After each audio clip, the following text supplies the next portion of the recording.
केंद्रीय जामिया मस्जिद मंडी महफिल मिलाद में मोहसिन कयात के सम्मान में मंडी सेंट्रल जामिया मस्जिद रजा मुस्तफा मंडी में मिलाद समारोह का आयोजन जुहर की नमाज के बाद किया गया।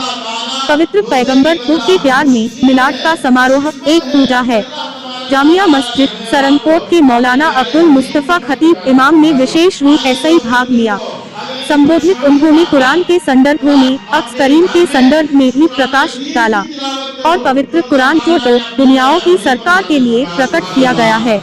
इस बारे में पैगंबर शांति और अल्लाह का आशीर्वाद उस पर होने कहा जो कोई भी कुरान का पाठ करता है, विशेष रूप ऐसे ही वह सूरह अल फातिहा का पाठ करेगी, वह घर बुराई के प्रभाव ऐसे ही सुरक्षित रहेगा। आज हमारी स्थिति यह है कि हम कुरान नहीं पढ़ते हैं, लेकिन जो कोई कुरान पढ़ता है कयामत के दिन यह कुरान हस्तक्षेप करेगा। उन्होंने सभी लोगों ऐसे ही मिलाद उन नबी का अनुसरण करने का आग्रह किया और उनसे मुस्तफा के सिरा के अनुसार अपना जीवन जीने का आग्रह किया। ये मिलाद है जिसमें आप बैठे हैं, ये कोई मामूली मजलिस नहीं है, बल्कि ये ऐसी मजलिस है कि जिसमें अल्लाह तबारक व